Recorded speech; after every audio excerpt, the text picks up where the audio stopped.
Ladies and gentlemen, first episode of the year on the Revive Effect. Really excited to dive in. We have another guest returning from, you were on the podcast last year, right, Zach? That's right. That's right. It was one of the most listened to episodes, I think, in the Revive Effect history.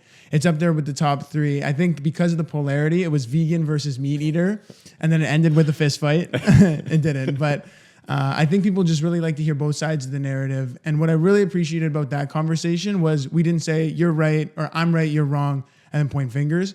We found areas of overlap. Yeah. And one of the best areas of overlap that I really took away from that was like this whole foods philosophy and getting away from that processed food. So I really want to dive into that today. Yeah. Now, for reference, Zach, you are the CEO, co-founder of Northern Raised, right? Both together? Yes. Tell listeners what that whole business model is and what it's about, because it really sets the narrative and tone for why we're talking about whole foods and natural living today. Yeah, 1,000%. So it's cool to be back, man. I didn't realize we hit top 3. Top 3. That's amazing. I think it might be number 2. Really? Okay. Yeah. All right. We'll boost this We'll one. boost Then. it. We'll say some outrageous shit to make sure that everyone listens in. No, that's really cool, man. Yeah, like Northern Raised at a really high level. It's a company that's built to connect people with their personal well-being through the food on their plate, right? And the way that we do that is we deliver natural, sustainable, ethical, and locally raised meat from Ontario farmers in the form of a farm box, right? So you can go online, you can search local farms in your area, build a fully customized farm box with all types of different protein and vegetables seasonally, and then we deliver that direct to your home. Beautiful. Yeah. Now, I want to ask too, like, what made you get into that specific model of business? That's very specific. It's not many people do that. So was there an inciting incident? Was it a thought? Tell me what was going on there. Yeah, I can't remember how much we covered on the first episode, but really the story of Northern Raised was my health journey and coming from burnt out, huge gut issues, mental health issues, just physically not myself from living a lifestyle that really wasn't in alignment with health, with being the best version of myself, and then having to heal, right? Having to go through a transformative healing journey. And the thing that continued to show up as one of the loudest tools, one of the most helpful pieces in that healing journey was, being conscious about what I was putting in my body, right? Being aware of the food on my plate, searching for the highest quality food, doing just a really deep dive, almost obsessive to a point, but it was obsessive in the way that you get when your health is on the line, right? And I think people we have the choice to prioritize our health now, pay for our health now, or pay for our health later. And when you get into the concept, or when you find yourself in a place where you're sick, like even think about it, just like a common cold. You wake up in the morning, you're like, I just don't feel like myself. Your number one priority that day is to feel better, even just like so you scale that up, right? And I was in a position where I was just functionally not doing well. And so my entire life became about how can I feel better, right? How can I heal myself, turning towards some of the, call it like conventional options. The trip to the doctor's office was not a productive experience for me. And so I had to really take it upon myself to find other modalities and other ways that I could heal. And food and the power of food was that transformative piece for me that just showed up, changed my life, sent me down a path of saying, okay, I have to like intentionally be a part of this food system, right? I have to intentionally be a part of this process. I knew I wasn't alone in the experience of feeling sick, tired, hungry, burnt out, right? And so how can I play some type of role in sharing the way that I healed myself, with a larger scale. So then what were you eating prior to this discovery where food is information, food's going to heal your body? Like, just take me through a regular day for what Zach was eating. And what age were you actually? I'm curious. Yeah, so this was, through my early, mid to early 20s through to my early 30s. Long time. Yeah. Okay. It was a good decade. Nice. Yeah, like typical day in the life, you'd wake up, probably a trip to Tim Hortons for some sort of, egg and cheese breakfast or whatever was coming off the Tim Hortons menu. Lunches were almost always out. I was working in a corporate job at that moment in sales. And so a big part of that lifestyle is to, take out clients. And so, it's trips to Kelsey's and Jack Astor's. And, I could probably repeat the menu at Moxie's or, Nice. something like that, right? these just kind of chain restaurants for lunch. By the time, and that would go along with, easily 2 beers at lunch, right? Then, it's probably a 3 p.m. trip back to Tim Hortons for a coffee, Timbits for the office, whatever, bringing that type of stuff back. And then, you're home, you're tired, you don't want to make dinner. It's Uber Eats, it's takeout, it's grabbing a pizza on the way home, it's, whatever. And then probably more beers to follow in the evening, right? I think, I say that now and I kind of reel at that concept. I'm like, wow, that's what I was putting in my body, even just to itemize that and walk through that day. But I also realized that, that's a pretty typical day for a lot of people, right? Maybe you're packing a lunch, maybe you're making a bit of food when you get home, but that is by and large a pretty typical consumption day for a lot of people out there. And I think one of the cool things about that, or I wouldn't say cool, but a lot of people think they're eating healthy and they overestimate how healthy they're eating. I'll give you a good example. There was one person I was around, I'm not going to name the name. I just wanted to observe how they ate throughout the day. And then at the end of the day, I'm going to ask them, how well do you think they ate, or how well do you think you ate? And I knew this person was struggling with a gut issue at the time. So I wanted to see if there was any correlation there. For breakfast, they had, I would think it was a Tim Hortons scone, right? Canadian breakfast. For lunch, it was a plate of fries. And then for dinner, we had white pasta and sauce. Was that? To me, that's not very healthy. Yeah. Now, I asked at the end of the day, I go, how do you feel like you've eaten today? Would you say it's like on a scale of 1 to 10, healthy being 10, not so healthy being 0? She goes, I think like an 8.5. And I go, okay, people don't understand that they are so calorically rich, yet so nutritionally poor. I always say that constantly because we're hyperfixated on calories in our generation. Meanwhile, at the expense of nutrition, of the actual individual nutrients that's going to heal our gut, reduce inflammation, heal our bodies, pretty much like what you just said, food is information. And once you got away from that way of eating and stepped more into like, oh my God, I should have some vegetables, I should have some fiber, I should have some naturally based meats versus whatever I'm eating from the grocery store package. It can make a world of a difference, but you have to identify it first. Like the way you're eating right now is probably not the best way to be eating. I love that. I got to say that back to you. So it is calorically rich, nutritionally poor. Exactly. I love that. Yeah. I think I boil it down to awareness, right? Like that word for me and conscious consumption. I talk a lot about conscious consumption. I think we riffed on that a bunch on the last podcast, but so to be a conscious consumer at a bunch of different levels, not only with food, but a broader consumption of what we're taking in life. So starting with awareness to be able to, understand, I ate, mostly high carb, simple carb diet, 9 to 5 today. I think there's also, and we're sort of plagued by when it comes to calorically rich, that also equates to the behavior of eating healthy means eating less, right? So I ate healthy today because I ate less food. And that's a wild concept to me, right?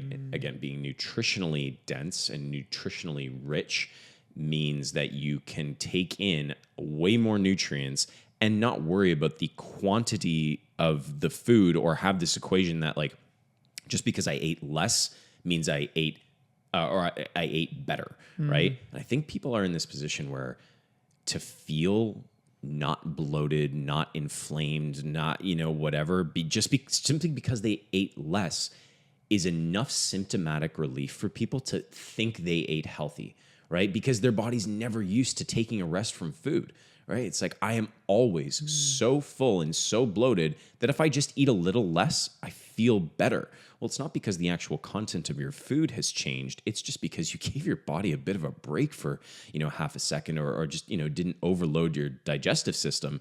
So you, quote, feel better. But in fact, the quantity of your food, you're nutritionally deprived still. It's just you ate a little bit less of the poor food. Yeah. Right?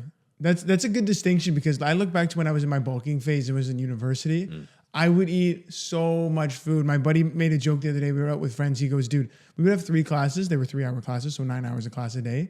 He goes, you would bring like these 2-liter tubs of food and you'd have 3 of them in one day. And it's like, I think I was eating 4,000 calories a day back then. I'm not a big guy, but I remember being so sluggish. I had heartburn constantly. Yeah. I was so full all the time, lethargic. And then when I started eating less, because then I shifted into plant-based, as you know, it's a very not as rich, calorically rich diet. Like there's not as many calories in plants as there is, animal foods. So I started feeling much better because I was eating less. But then it got to a point where I started feeling worse again. And then now knowing what I know, I was looking at the foods that I was eating back then. And as a great example, I was eating vegan butter, thinking, man, I'm the healthiest guy on the block. Not knowing though that vegan butter is filled with like 60% canola, 30% soybean oil, and then whatever other ingredients there. So because I thought plant-based, same thing where people take that shortcut thinking I'm eating less, I'm eating healthy. I'm eating plant-based, I'm eating healthy. That's not the case. You were eating trash food, beautifully marketed as a health food, and we think that's great food. I'm eating healthy. I'm going down the rabbit hole that everybody else is doing. I'm on path. Yeah. So I think marketing also does have a big role to play aside from eating less, but everything's sexy now. Everything's so sexy to market and people buy into it without doing their deeper work and understanding and research themselves on the food they're eating. Yeah, 1,000%.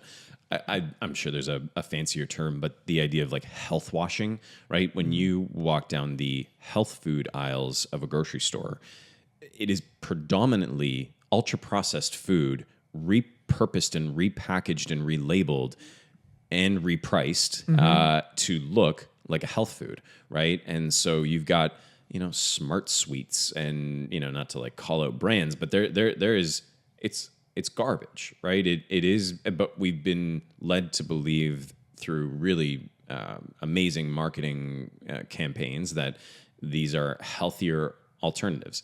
And I'm not saying that there's not a scale to consider there in terms of like, perhaps it is better than you crushing 1.5 liters of, Coke and a bag of chips over lunch, right? So maybe, maybe the alternative is to reach for like a Smart Sweet, but still understand that that is an ultra processed food and everything exists on a spectrum, on a scale. And so you have to know and be aware that eating the Smart Sweets does not constitute as healthy eating. It is a better choice, perhaps, for your lifestyle in that moment, but that doesn't constitute a healthy diet. It is still an ultra-processed food that you've just substituted for another. Okay, so I'm curious, Zach, because on this topic of processed food, you got 2 young kids, is that right? I do. Okay. What are foods in the pantry that you will never find in your house? We don't drink calories. Number one. Drink calories. You will not find juice, and you will not find pop in my house. I grew up, I'm a child of the 90s, like Orange Crush sodas. So good. Right? But we've come a long way from that, right? So you will not find liquid calories in my house, right? I mean, there's an obscene amount of sugar that goes into those foods, and they are marketed directly to kids, which is really scary. You will not find any, I don't know what the category is, but like sugar cereals, a hard no. There is, every once in a while you'll find like, I'm a fan of, what is it? Magic Spoon or Farm Girl, these sugar-free or whatever reduced sugar cereal brands that as a treat, we can indulge. But I'm very conscious to tell my boys, and my oldest, he's 4 years old, he has a very good understanding of what constitutes junk food and what constitutes real food. And we have this conversation constantly ongoing. It's not that we are demonizing, if he shows up to a birthday party and he sees a juice box on the table, we're going to have a conversation. He's going to want to have a juice box, and I'm not going to stop him from having a juice box, right? But he's going to be aware that at the end of the party, when he's jacked up on sugar and his tummy's not feeling good, and you'll hear this from him, like you'll hear him share this often where he's like, oh yeah, Dad, my tummy doesn't feel good because I ate junk food, right? And so he has a correlation, has a relationship, a healthy relationship. And that's really what we're trying to build, right? It's like a healthy relationship with saying, it's not that, I mean, you won't find it in my house, but that's just a personal choice. it's not to say that once you get into the real world, you won't encounter, a can of Coke that you want to enjoy. But what is your relationship to that thing? What is the awareness that you have when you're consuming it about the state that it produces for you? And so for me, when I'm, teaching my children and educating my children on what food is, we have very real conversations about what is real single ingredient food, good food, versus what is junk food. And let's just have a healthy distinction. It's not to demonize the junk food. It's not to say that, we can't have treats. But, for example, last night in my house, it was, a Saturday night. We're having a family night. For us, snacks is a bowl of homemade popcorn, right? It's got a little bit of grass-fed butter, a little bit of sea salt, made in a pan, not out of a package. And my kids love it. They eat it up, right? That's an amazing, really enjoyable treat for them.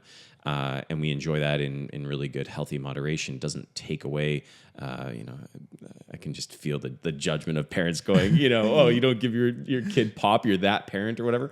No, it's not that. It's like, can we build a relationship with it?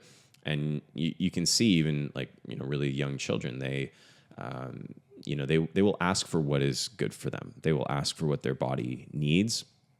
It's a matter of conditioning that we've moved away from that, and we end up in this position where we're like reaching for ultra processed foods. It's not because that's what our body truly needs. It's we stop listening to what our bodies need, right? And children are just a great example of having less of a bias or less of an influence. Although it's a scary state that's changing, and we directly market ultra processed foods to kids, which is a scary thing. But it's so amazing that your son knows that, because for the longest time, I didn't know what my body was telling me.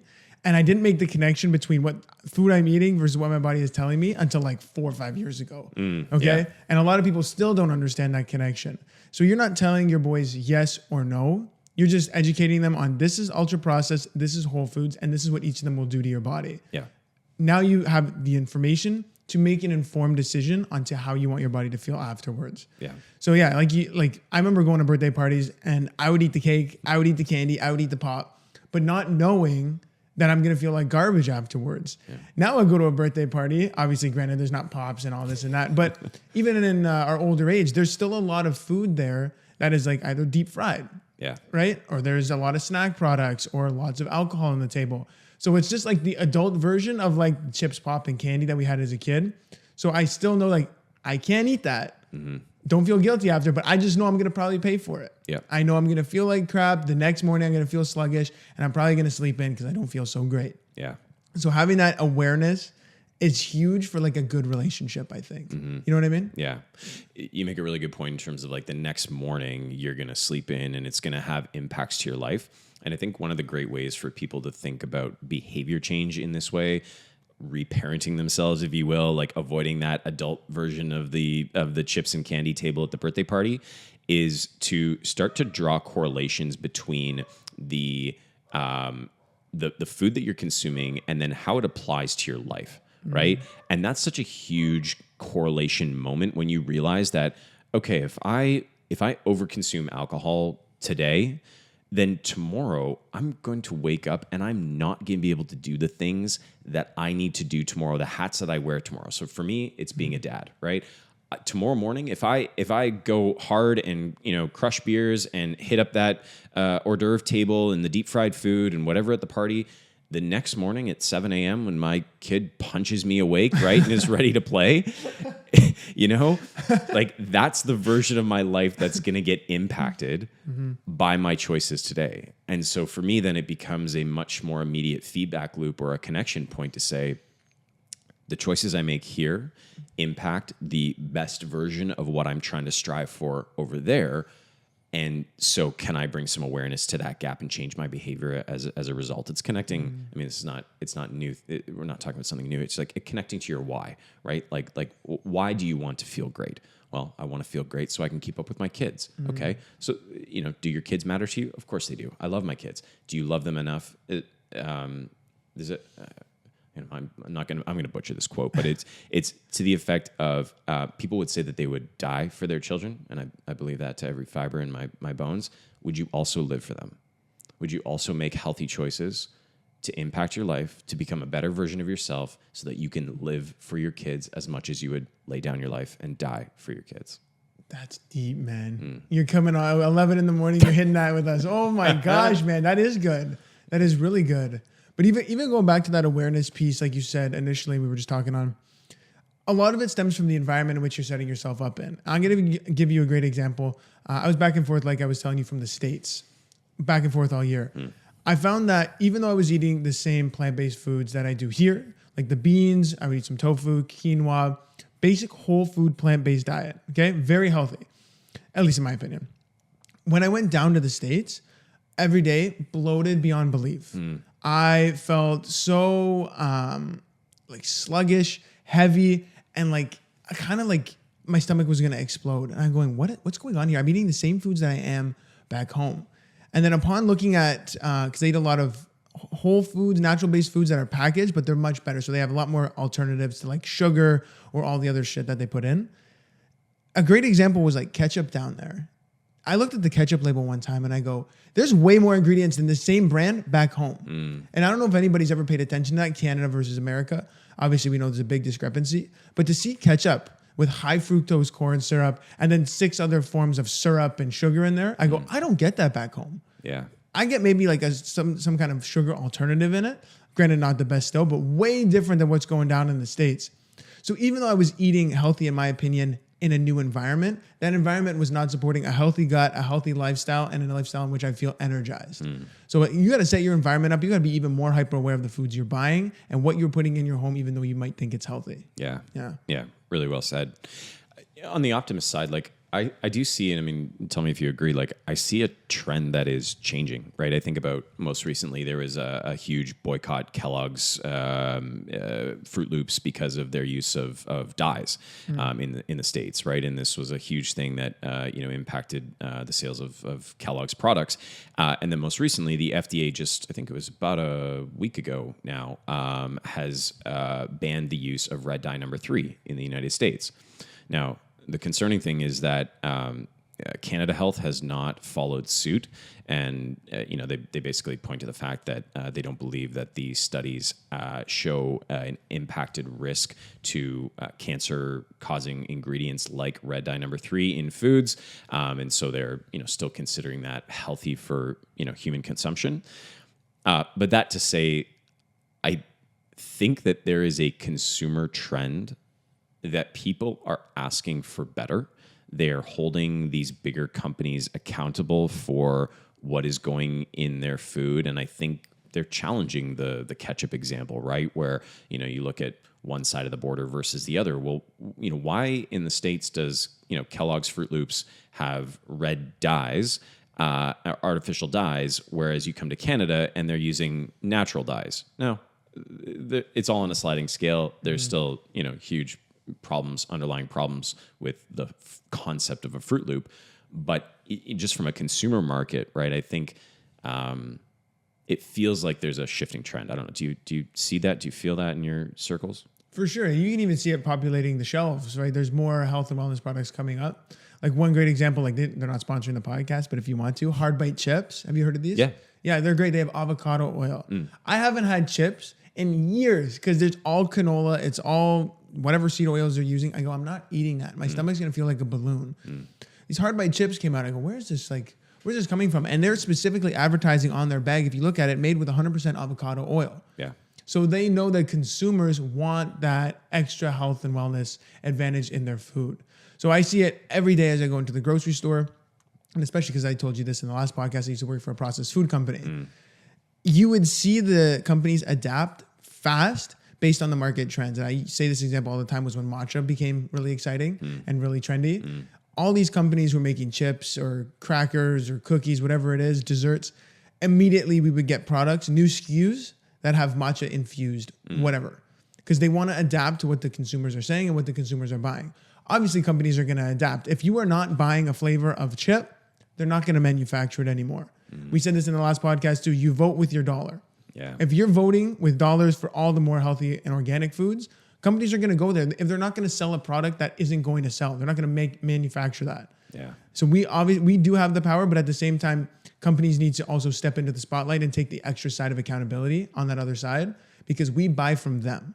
Yeah. Consumers look to the big brands and to the big companies to help them make informed decisions and better food processes and better food choices. But I still feel like there's a long way to go, because a lot of places, like I just said, down in the States, they don't have access to these healthy foods. Yeah. I still felt like shit. Yeah.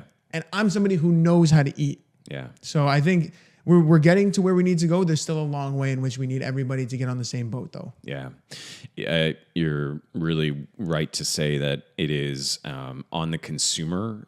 Yes, to the big brands, like they have to, be trendsetters and help, provide the best quality that we can. But ultimately, this ends with you and I, right? What foods are you picking up off the shelf and putting into your cart? And there's a really interesting documentary. We were talking about the kids earlier. Done by the BBC called What Your Kids Eat. And they reference a study in that to show the buying trends, the consumer buying trends from the 1980s through to the 2000s. And in 1980, they showed that a consumer from a percentage basis of whole foods, let's just call it generally whole food ingredients versus ultra-processed or convenience foods, that in 1980, the convenience food percentage of the average family or household in the UK represented about 23%. Okay, so 23% of your cart would be ultra-processed foods, right? Convenience-based foods. You shift forward 20 years, and you think 1980, it's not a long time ago. Shift forward 20 years, and that doubled, right? So now it's closer to 44% of an individual's family's cart that is full of hyper-palatable, ultra-processed, convenience-based foods, right? And then you look at what happened in that exact same time frame from an obesity level. And obesity tripled. It went from something like 7% for the average adult in the UK up to 25% for the average adult in the UK, right? And when we think about statistically here in Canada, yes, there are differences, I think, between the US and in Canada, but here in Canada, we are sitting roughly around a 30% adult obesity rate, right? So 30% of our population is considered obese. And when you look at our percentage of ultra-processed food consumption, we're sitting around the 45% mark.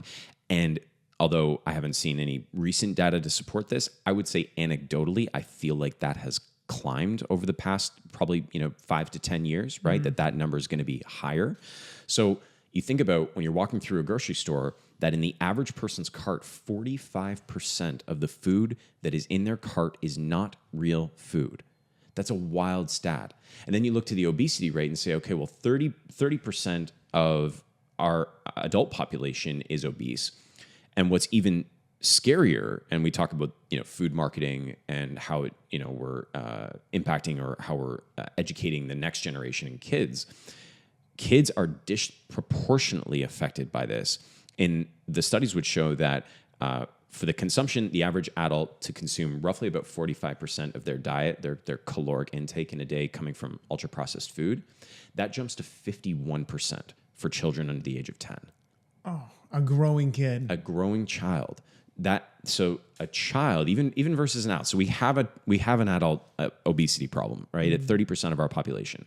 When you correlate that even further to underlying metabolic diseases in our country, and close to 50% of our population has an underlying chronic or metabolic disease in Canada, right? That's a very scary state of health for a nation. You scale that back to 30% of an adult population being obese. I don't know off the top of my head what the obesity rate is for children, but to think that 50% of a child's diet in a developing and growing body, a developing, growing brain comes from ultra-processed food, and then you look at how companies are marketing that ultra-processed food directly to children, it's a really, really scary state, right? And so this conversation needs to happen at scale. It needs to happen with the biggest food brands. We need to put proper protections in place that allow our children to be raised in a way that they know what real food is versus, thinking that 50% of their diet could come from convenience-based foods. It's very scary to think about that, right? Yeah. I think one thing, and I can hear listeners saying this right now too, and from my experience, some people are just at a disadvantage as to where they live and they don't have access to healthy foods. I've been in grocery stores sometimes where I go, that's the fruits and vegetables section. Like, that's it. And there's probably it's just like apples, bananas, and like pears. If you go to a grocery store here, it's like a whole section. So I think one thing alone is like accessibility. And number two, eating healthy food is expensive. People think this all the time. I think contrary though, I'm curious to know how you would tell somebody listening right now, if they say, I can't eat healthy because it's too expensive, what do you tell them? I would challenge that individual to open up their bank account and show me their Uber Eats bill, their Starbucks bill, their Tim Hortons bill, their bar tab, their 7-Eleven bill, their trips to the gas station chocolate bar bill. Add those up and tell me that you can't afford to eat well. And listen, we're not talking, I'm not saying that everyone has to eat a ribeye steak. I'm not saying that everyone has to eat imported tofu every day, right? Or whatever the plant-based equivalent of premium products are, right? There are very, very simple and cost-effective, very affordable ways to eat a whole food diet. And I think this comes down to, and it's just not something that people want to hear, you are spending your money on crap. You can afford to eat healthy. You have been lied to by the biggest food conglomerate companies that health food is expensive. Of course it's expensive. When you go to your grocery store and you walk down these aisles and there's all types of ultra processed snacks that are, quote, the healthy snacks, right? And then you jump to the other aisle where the bag of Doritos or Lay's chips or whatever is literally half the price. And you go, well, I can't afford to eat healthy. The hard bites are $4 more than the Lay's chips. It's still a chip. That's not where our spending needs to be prioritized. Let's get you to the other side of the grocery store. Let's pick you up a bag of rice. Let's pick you up some complex, great carbohydrate, sweet potatoes. Let's take you to the meat aisle and show you that you don't need to pick up the ribeye steaks because they are expensive. Pick up a pack of ground beef, right? That comes at a fraction of the cost. Let's think about eating whole food or whole animal consumption, right? Where you can buy a chicken breast out of a grocery store, or you can buy a whole chicken, right? You can probably pick up a whole chicken at any grocery store in Canada for somewhere around $20 to $25. And at a cost per serving, once you factor in feeding a family of 4 or 5 with a whole chicken, presuming young kids, different for different families, but to feed 4 or 5 people with a whole chicken, some complex vegetables, leafy greens on the side, and then you were to repurpose even, let's say, the bones from that chicken, you're to make a soup and have chicken soup and pick up, some great, noodles and veg for a chicken noodle soup. The cost per serving, I guarantee you, by a landslide, is cheaper than whatever you are spending on Uber Eats. It is cheaper than whatever you're spending at Tim Hortons or Starbucks.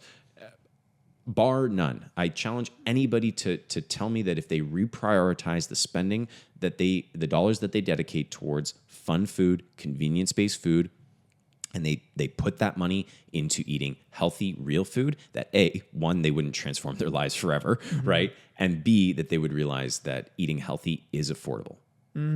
I love that, man. I think the other thing I want to tack onto that too is people think eating healthy is expensive. I think they're just not spending enough time in the kitchen. They think that because they have to prep whole foods or they don't know how, they go, I can't do it. I'll just buy something on Uber Eats. Yeah. Great example was one day I was at my girlfriend's house. We made black bean burgers. I did some sauteed kale on the side, and I think we had like sweet potato too.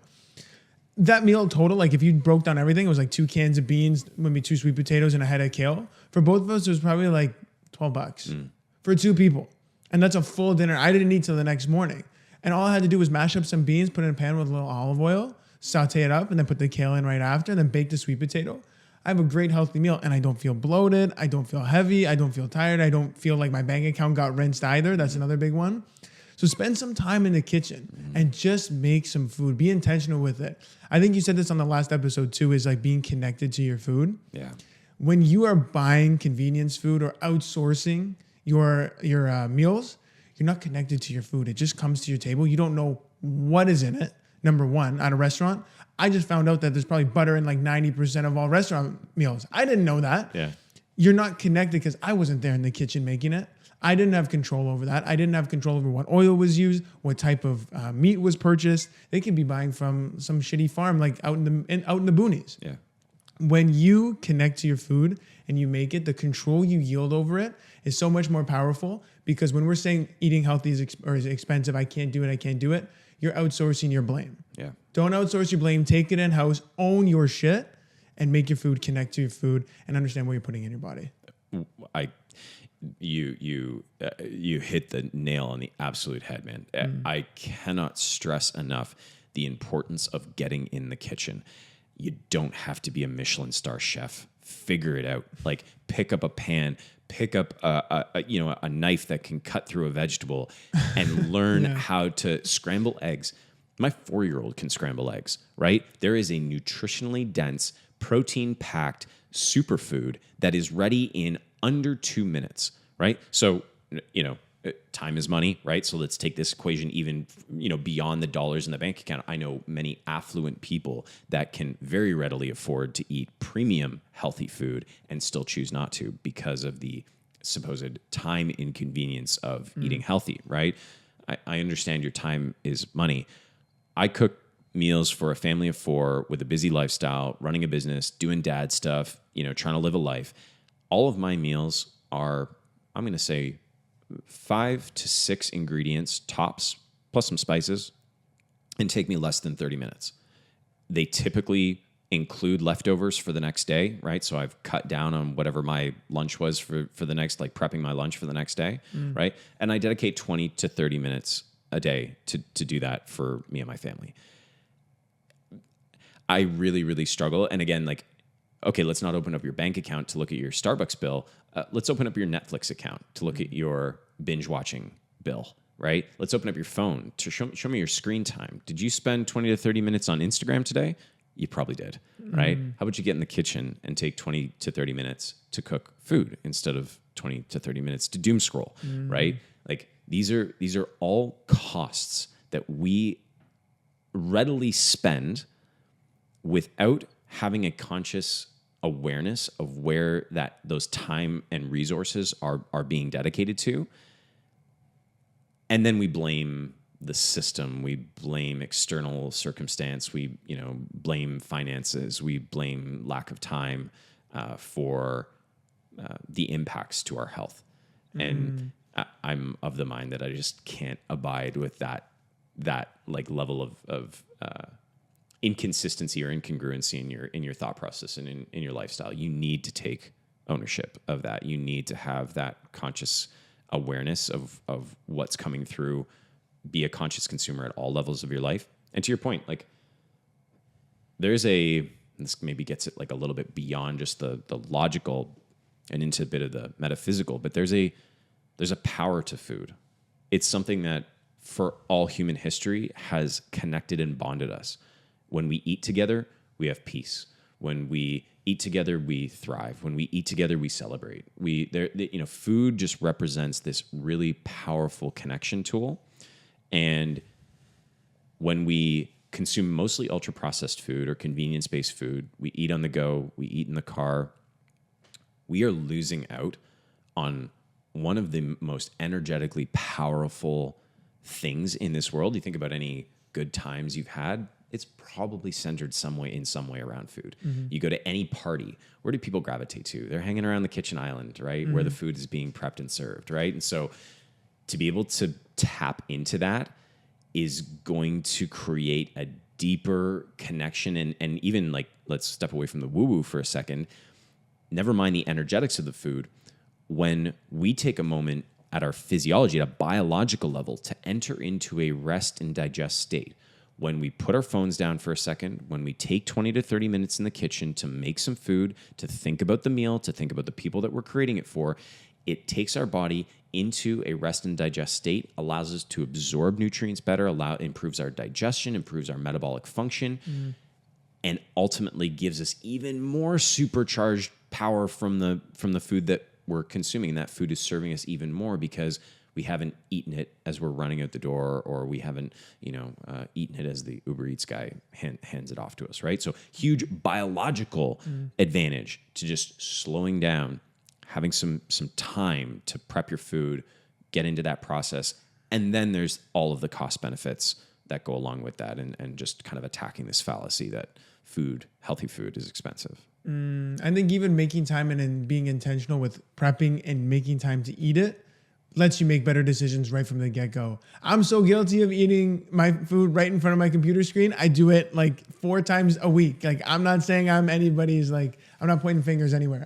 I'm guilty of it by far. But I find when I do take the time to be like, you know what, close the laptop, phone, do not disturb midday. Very rare that I do this, or maybe once a week. I will take the time to prep a full meal, and I sit in peace with a little bit of music, no screen time, and I'm just there. Whether I'm having lunch with somebody else or just by myself, when I show up to the day afterwards, I feel much better. When I rush and I eat in front of this, like my screen, I feel like guilty almost. I go, I didn't even enjoy that. Some people don't get food for days, and I stuffed it down, didn't think twice about it. You know what I'm saying? Yeah. Like one other thing too is like I like to, or I've stopped being so stringent in the way that I view negative foods, or having like food that I enjoy, some cheat foods or whatever. Sometimes I'll have a bag of chips, but for me, it's like a hard bite bag of chips.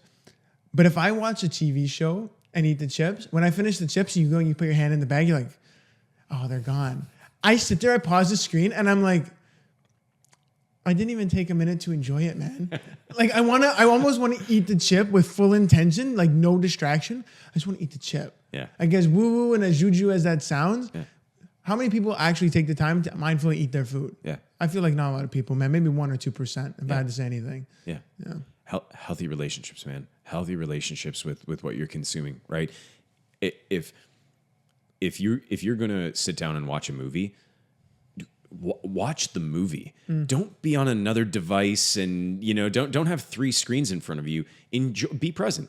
It's not, now everything in moderation, right? If this is your 4th movie of the day, or you're binge watching episode after episode of whatever the thing is, and you haven't gotten up off the couch today, that's an entirely different process. That's the hand in the bag of chips, and it's empty, and it's mindless consumption, right? It's not to say that we can't have or build a healthy relationship with convenience-based foods, or an ultra-processed food at some level. I would argue that there are levels to the game, and you can create better options for yourself, right? Like substitute the microwave popcorn versus making your own. Little shifts like that, right? But beyond the nuance of that, if you're going to choose to consume an enjoyable food, if you're going to consume anything, enjoy it. Be present with it. Why would you rob yourself of that experience? But this is where I talk a little bit about the idea that this system is broken by design, right? Netflix does not benefit from you sitting and watching one movie once a week and enjoying it to its fullest. It wants you to go episode after episode after episode. It's why it's like the next one up, right? And it starts again, right? PepsiCo does not benefit from you drinking one, can of Pepsi, right? It needs you to drink another and another, right? And so this system is broken by design to create a model of overconsumption that pushes us to the next, to the next, to the next. And these things are strategically built. The beverage company owns the chip company, right? So if you're having a bag of chips, well, we've got a drink for you, right? Like you've oversatiated on salty fats. We've got carbonated sweets to just balance that out for you, right? Like, don't we have a solution for you? And when you start to be aware of like how that system kind of all starts to feed into itself, then you realize that you're on this hamster wheel, this consumption hamster wheel that Now, I'm not taking the ownership away from the individual. We are all responsible for our own choices. But you are on a hamster wheel that is built by some of the most brilliant food marketers, some of the most brilliant marketers in the world, designed to hunt you out, peg you down, and make sure that you do not stop consuming their products. And they will make that as easy as possible. They will remove all barriers to accessing those products. Because I would venture a guess that, you know, you go to a grocery store and they don't have the largest like health food section or like real food section. Never mind health food section. Real food section. They probably have every chocolate bar in the world waiting for you at the cash register, right? You will never not find an easy way to pick up a chocolate bar, right? They remove all barriers to entry in order for you to, you know, be plunged into that hamster wheel that you're just going to get flipped over until you make the conscious choice to stop the cycle, take some efficacy, take some ownership of your life, get in the kitchen, start eating some real food. It's interesting you say that because I just watched Buy Now, the shopping conspiracy. Did you see it on Netflix? It just came out. No. So it's not food, but it's very closely related to what you just said. Their whole documentary was taking you behind the scenes from these massive like e-commerce brands that promote overconsumption. Like you said, PepsiCo doesn't benefit from you having one drink a week. Big brands don't like when you just build your wardrobe, like big clothing brands, and they say, okay, well, I'm good. They want you to keep buying every season of fashion. And it showed that these companies distract you with whatever flashy stuff to continue to get you to buy, not knowing when you throw out those clothes or throw out those products, or you don't need 7 or 8 different whatever, which we normally do. Like I have way more shoes than I need. I have like 20 pairs of shoes, way more than I need. But it wasn't until I put my head above water and I was like, I got no more room for anything in my closets. I got no more room for anything in my drawers.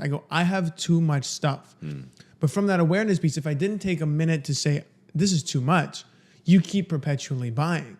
So same thing that we were talking about earlier too, with like getting an inspiration mode, just getting your head out of the gutter for 5 seconds to take an audit of the stuff you're doing in your life, whether it be food, whether it be shopping, whether it be any unhealthy behavior. If you continue to do it every day with unconscious thought, you're never going to change. You're never going to get out of it. So what I always like to tell people, like, just take 1 minute, take a breath, do a bird's eye view. Like if you're not living in alignment, if your body is not feeling great, if your mind isn't feeling sharp or whatever, look at the reason for why that is.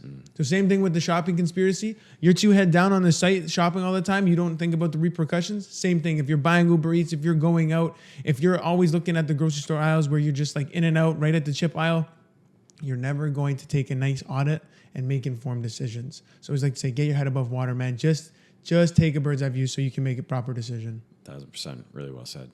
So Zach, we're coming up on 45 minutes here. I want to ask one personal question before we let listeners bounce today.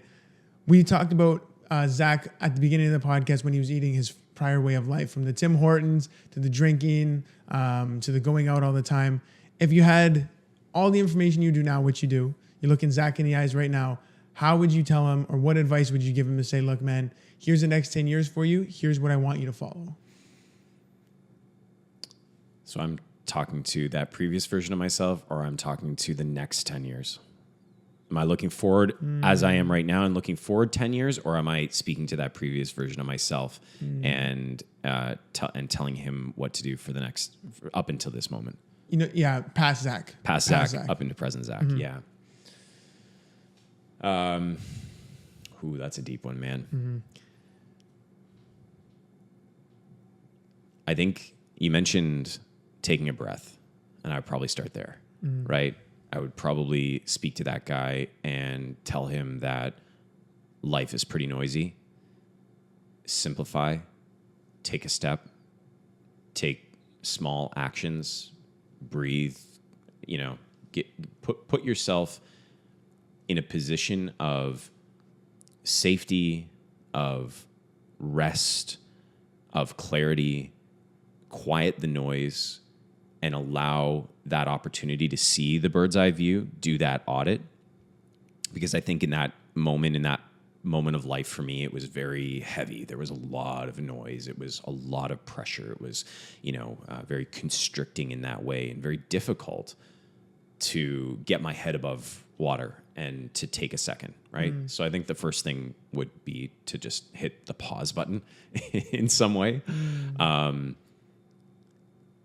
a practical standpoint, I would encourage that version of myself to eat real food. As simple as that sounds, eat real food, eat single ingredient, nutrient dense, whole foods, cooked at home, made simply, and consumed with gratitude. Right? I would share that with him.